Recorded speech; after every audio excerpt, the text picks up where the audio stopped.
Welcome, fellow confidence crusaders, neuro nerds, and success equalizers. This is your podcast, Real Confidence. I'm your host, Alyssa DeVere, and I'll be sharing a bit of basic brain science, some surprising social secrets, and a touch of tough love. Why? Because I believe confidence is everyone's fundamental right and choice. So let's get to it.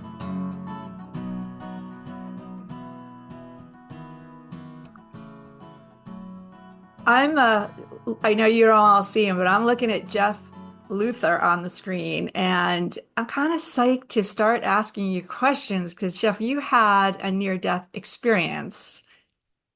Before we get there, introduce yourself. You have a home inspection company. That's what you do for day work, yes? That's right. Yep.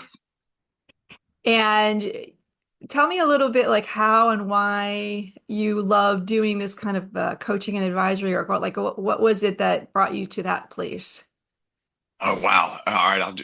Cut me off if I get too long. So I've owned my own business for 22 years, and then I was kind of looking for that next thing, fulfillment. And I started coaching other service business companies, which is okay, but it's not fulfilling. And I realized that a lot of these business owners that I was working with, it wasn't really the business acumen they needed. It was the mindset issues. They needed permission. A business owner, they still need permission to fail, permission to try. They needed confidence. They needed Imagine that. help with, yeah, yeah. I mean, they needed help with mindset issues. Imposter syndrome is kind of the buzzword right now, and we all suffer from that. So I kind of gravitated into just doing mindset and life coaching as a default. Yeah, and I love the fact because, I have a lot of similarities and just a little bit you said, was in business a long time, looking for something different and finding out people just needed some confidence to say the least. Yeah. And I love that. But here's where our stories diverge. Tell me what happened. Near death experience. Actually, it sounds like it was actual death It experience. was actual death. Yeah. So you have SCA and SCD. So SCA is sudden cardiac arrest. SCD is sudden cardiac death. Sudden cardiac death, they typically find in an autopsy. So with me, my heart actually stopped. I went for 8 minutes with no pulse, no breath. And before everybody's like, oh, you should take better care of yourself. Hey, I'm a fit dude. I ran a 50K the week before I came in second place. So I'm fit. And if that rings with anybody, go get your heart checked out.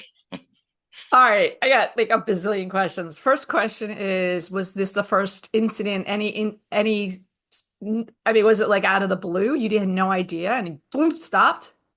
That's a good question. I had issues when, like, if I ran, one of my favorite things to do is to run in the heat of the day. I like to run at like 3 o'clock in July in the afternoon. Um, I know. Yeah, we won't go there. Um, so I'd started having issues running. Like I would run, like I'd get to like, 8 or 10 miles in, and I would get really tired. And one day, and I was always running with my dog. And so, if you ever saw me, my dog's always just kind of pulling me along. And then one day I had to actually sit down on a run, and I had someone come over and ask me if I was okay. They're like, I see you running through here all the time. Why are you sitting down? I was like, I'm tired, I'm just short of breath. So I went to a cardiologist. They did a series of tests on me, and the doctor was just like, dude, look at you. I mean, you're fine. You passed all these tests, you're fine. That was in September of 2020, and then the episode happened in June of 2021. So I hope that cardiologist apologized, but we'll get there. So tell me, what were you doing? And then you dropped and 8 minutes, eight eight minutes. minutes, 8 minutes, Alyssa. Alyssa or Lisa? I meant to Alyssa, ask you you. got it. You got it. Alyssa. Okay, So yeah, sorry. what were you doing right before you stopped? So it was a Saturday. It was Saturday, June the 12th. I just finished the 50K the weekend before on June the 6th. So I took the week off. I was in a CrossFit workout with my oldest son, who at the time was 16. He was my partner. So, in a partnered workout, like you work really close with the person that you're partnered with. You count their reps, they count yours. You know exactly what they're doing. So we're doing this workout together. And I could feel my pulse in my neck. Like it was super, super heavy. Like it was like, like someone was choking me, but I could breathe fine, but I could feel the tension. And it was like crazy fast, and it just kept getting faster, and it kept getting more prominent. I was like, man, I'm gonna have to take a knee. I'm getting tired. So I started getting lightheaded, and just cutting right to the chase, it just kept going until I had to lay down, and I laid down on the gym floor, and the last thing that I saw was my son's shoes walking towards me, and I was like, oh my God, I've got to get up. I have to get up. And I couldn't. My brain was processing what I needed to do, but it was like there's no hydraulic fluid in my body. It's not like what you see on TV where, they crawl to the gun because someone's about to shoot them in agony. It wasn't like that. I was out. Whoa. So I always say obviously, I hope they call paramedics. And Yeah. Yeah. Here's a spoiler alert. I survived. yeah, right. Thank you. I appreciate that because it just confirms that I'm on the right planet. But um, no, I mean, come on. When you were out, first of all, do you remember anything? You were out, and you woke, and then you wake up and you're in the hospital? Is that kind of what happened? No. So I was out, right? I'm totally out. They first, and my son kind of walked me through this, and then my weightlifting coach was there too, and she repeated what happened. So they start, what you normally do, you start slapping people around, right? Hey, come on, wake up, wake up. It's June in South Carolina, and I'm in a metal building with no air conditioning. So, it's hot, like it's crazy hot. So they thought I just passed out. There was an ice machine there. So they got a bucket of ice. They put ice on me. And then somebody said he doesn't have a pulse. And this was probably like 2 minutes in it. There's a video actually, because they have cameras in the gym. So it's like 2 minutes into it. Somebody said I didn't have a pulse. Then they started doing chest compressions. And then someone says, get the AED. So thankfully there was an AED there, an external defibrillator. And they went and got that, put that on me, and those things only work if you detect rhythm, like we see it bring dead people back to life in movies, but there has to be an electrical current on your heart for it to work. So I had no current, no pulse, nothing. And so it says audibly to do chest compressions. So they're doing chest compressions, and then it found a rhythm. I guess my heart kind of went into rhythm for a second. And so it shocked me. And when it shocked me, if I flatlined, it gave the beep, the tone of a flatline. And my son was watching this whole thing. And then that happened again. And then the third time it worked, I woke up. Oh my God. So you said in the notes when you pitched me, this changed your life. Yeah. How? Oh my gosh. Like so many ways, but I will tell you this. So I'm going to compress this. If you have questions, stop me. But so I went 30 days. I went to the hospital. They diagnosed me with ARVC, arrhythmogenic right ventricular cardiomyopathy. I'm sure everyone's taking diligent notes. If you want any spelling suggestions, I can let you know. Which the condition of my heart is exacerbated with exercise. So in the diagnosis, they said, hey, you cannot exercise. It will kill you. So that was taken from me, right? Everything was taken from me. I couldn't exercise. I couldn't connect with my kids. I was working out with my son, and they told me I'd never be able to do that again. So I became super bitter, like angry, bitter, because I know what everyone says. Oh my gosh, I bet you're so grateful. Oh my gosh, God has a plan for you. Oh my gosh, I bet you're thankful for every minute you're alive. Oh my gosh, I bet you see the world different. Yeah, I saw the world different. I was angry. I was bitter. I did everything right, and it still happened to me. And the first thing I did after my 30 days after my surgery is I went back to the gym, like any smart male athlete would do, right? And it happened again. But this time I knew what was happening. I knew that I was dying, and that there's no bargaining. There's no begging for another minute. There's no invitation. Death doesn't call ahead. And I knew what was happening. and that I became paralyzed with fear. And then my body came out of that rhythm on its own. It was 36 seconds. And I didn't get shocked or anything. And that's when I realized people talk about, well, when you're on your deathbed, are you going to say, I should have worked more or should have played with my kids more, or I should have done this thing or whatever that is. And you don't have that opportunity. Some of us will be so lucky as to be able to draw out death and get all these things done on our list that we wanted to do. But I had 36 seconds and I didn't think anything about what I should have accomplished or could have done or would like to have seen. All I wanted to do, Alyssa, was hug my son. I just wanted connection. Mm-hmm. And that's really what I wanted. And I couldn't hug my son. He was standing right behind me. I didn't want him to know what had just happened because I had to pretend that everything was okay. I had to pretend that I was in control. I had to pretend that I was all right. And so that changed. And I've got like this sincere appreciation for connecting with people, even in the 10-second term. Like we walk by people and we say, how are you? And we hope to God they say fine. Because if they don't, then we've got to like, oh, well, gee, what's wrong? Right. I love to say like, how's the day treating you? How's your day treating you? How's it going? 1 to 10, 10 being amazing. What's your day like? And let them answer you. Like, and if they say my day's a 2. Oh my God, a 2. What are we gonna do? First, let's make it a 3. Then let's work on a 7. It's these. So that's a really long answer, but those things changed me. Well, you said something in there about I couldn't because I had to not let them know what's going on.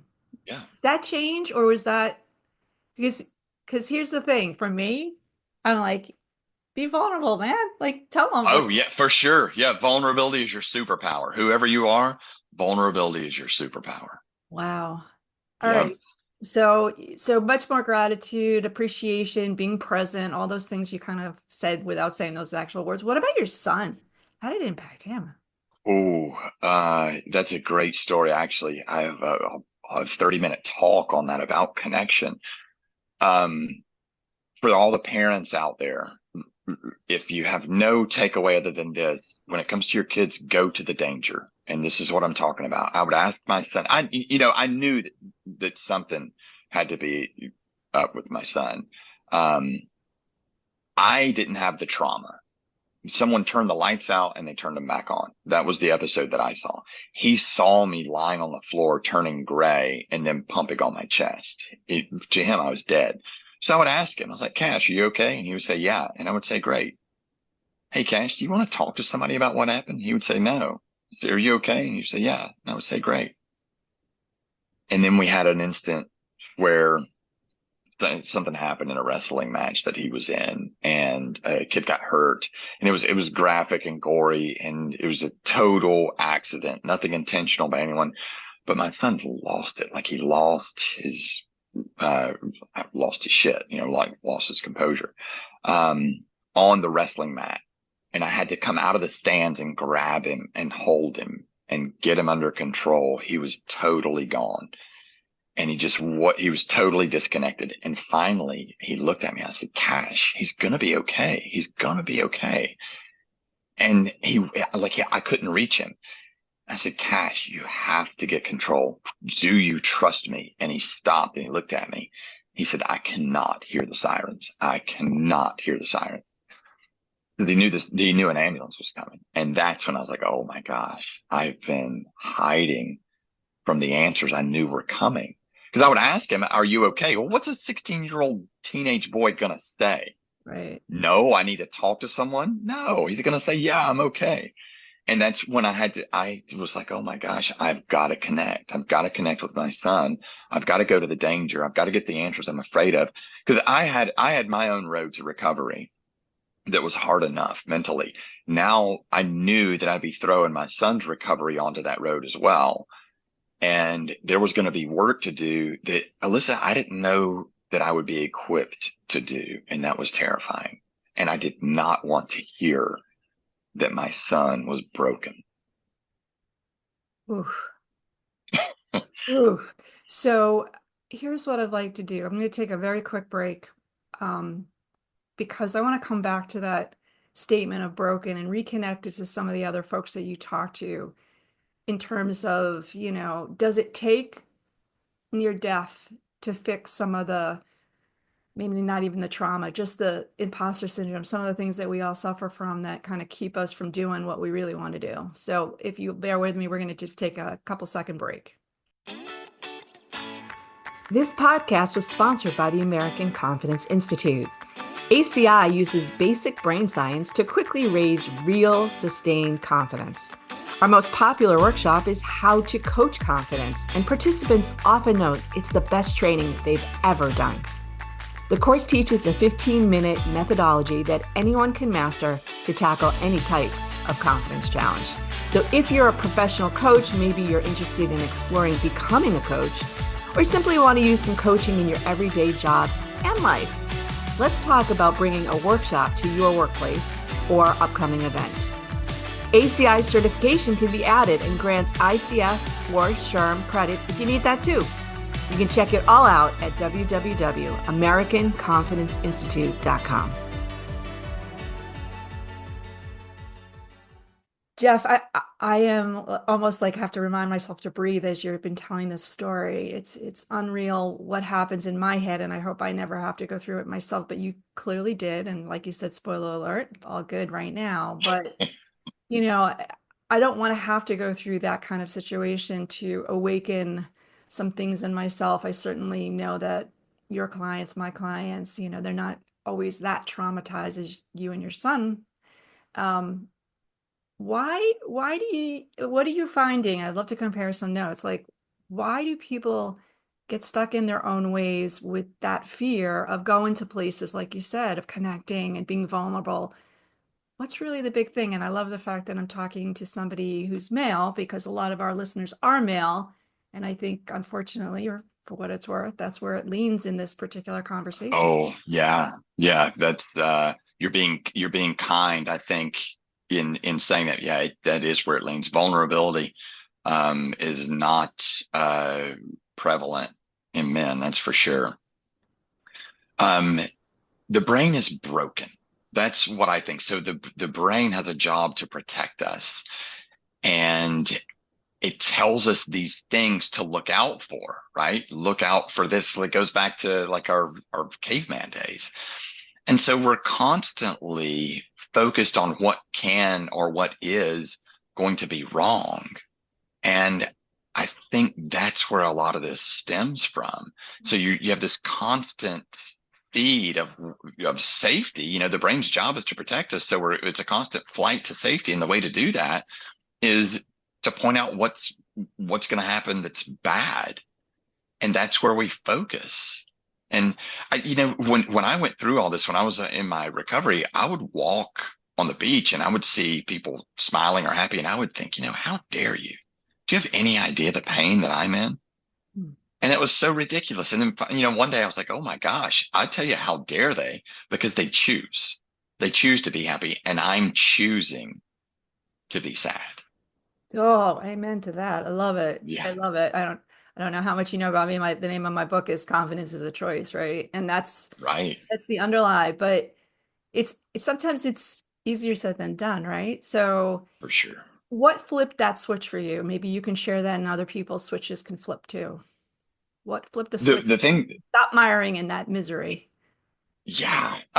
So here's the thing. I realized that people don't care what happens to you. And I don't mean that people are terse or they're insensitive. People don't care what happens to you. They can't get where you are. Like when I went back to the gym the second time, I had people come to me and say, "Hey, I know how it is. One time I hurt my shoulder." Yeah, I mean, you got another shoulder. I only have one heart. So they can't, and they meant it with love. And seriously, they meant it with love. It was all with love.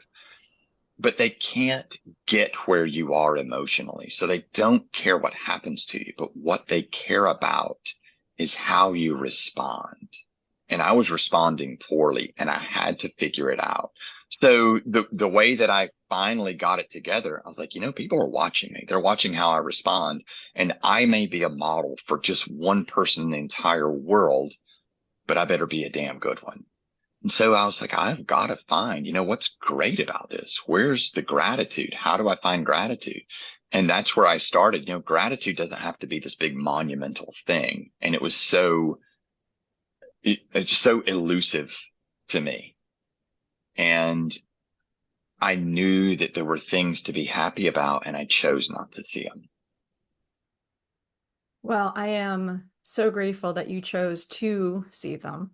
I'm so happy that you are not just okay, but my new favorite quote is not all superheroes wear capes, and you're definitely a superhero in my mind for doing the work you do. Like you said, if it helps one person, your son or anyone else, it's a good day, right? Oh, for sure. Yeah. So I know people will love to reach out, talk more with you. You said you do a keynote, and that's a beautiful way of giving back and having gratitude and helping lots of people. What's the best way to reach you, my friend? Probably the best way is on Instagram. I've got two pages, JD Luther 2.0, and then all can underscore no can. Perfect. We will definitely put those in show notes. And I really do hope you continue this beautiful sharing of the story and the information that you share and the positivity, because God, the world needs positivity at all times, but particularly these days. So thank you for being here and sharing it with the audience. You got it. Thanks for giving me a platform to tell my story. I appreciate it. Before we totally wrap up, I want to let you know that full transcripts and show notes for this and other Real Confidence episodes can be found on www.americanconfidenceinstitute.com/podcast. I also want to remind you once again that the best way to get confidence is to give it to others, and you can do it just by liking and sharing this episode on your preferred podcast and social media channels. You can even give me some confidence by noting topics you'd like me to consider for the future. So for now, this is Alyssa DeVere. Thank you for helping to bring more confidence to the world. Master editing done by Ben Weinstein, with original music performed and composed by Jeff Mitchell. Real Confidence is a production of American Confidence Institute. All rights reserved.